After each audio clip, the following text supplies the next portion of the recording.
If we simply give ordinary people equal opportunity, quality education, and a fair shot at the American dream, they will do extraordinary things.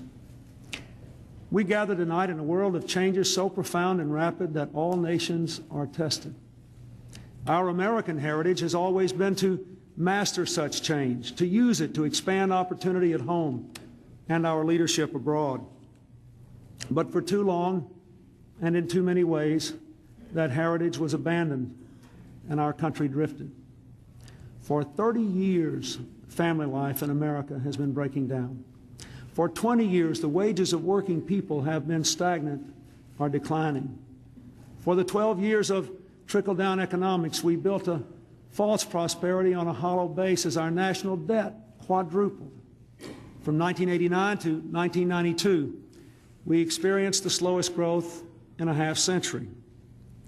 For too many families, even when both parents were working, the American dream has been slipping away. In 1992, the American people demanded that we change. A year ago, I asked all of you to join me in accepting responsibility for the future of our country. Well, we did. We replaced drift and deadlock with renewal and reform. And I want to thank every one of you here who heard the American people, who broke gridlock, who gave them the most successful teamwork between a president and a Congress in 30 years.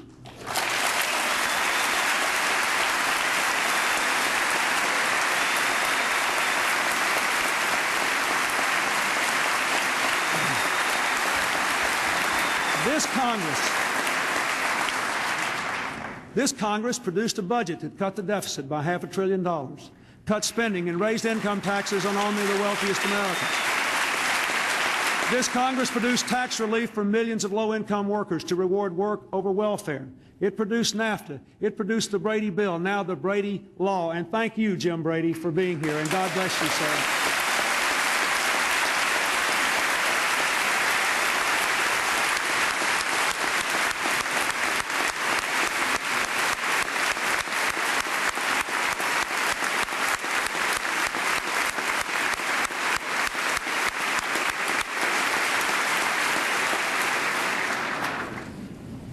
This Congress produced tax cuts to reduce the taxes of 9 out of 10 small businesses who use the money to invest more and create more jobs. It produced more research and treatment for AIDS, more childhood immunizations, more support for women's health research, more affordable college loans for the middle class, a new national service program for those who want to give something back to their country and their communities for higher education, a dramatic increase in high-tech investments to move us from a defense to a domestic high-tech economy.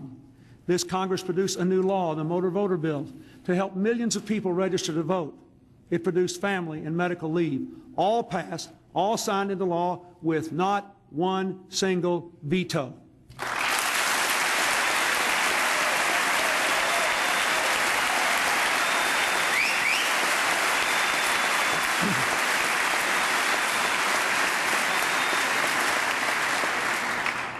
These accomplishments were all commitments I made when I sought this office, and in fairness, they all had to be passed by you and this Congress. But I am persuaded that the real credit belongs to the people who sent us here, who pay our salaries, who hold our feet to the fire.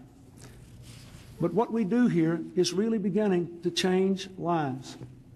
Let me just give you one example. I will never forget what the family and medical leave law meant to just one father I met early one Sunday morning in the White House. It was unusual to see a family there touring early Sunday morning, but he had his wife and his 3 children there, one of them in a wheelchair. And I came up, and after we had our picture taken and had a little visit, I was walking off, and that man grabbed me by the arm, and he said, "Mr. President, let me tell you something. My little girl here is desperately ill. She's probably not going to make it. But because of the family leave law, I was able to take time off to spend with her the most important time I ever spent in my life without losing my job and hurting the rest of my family.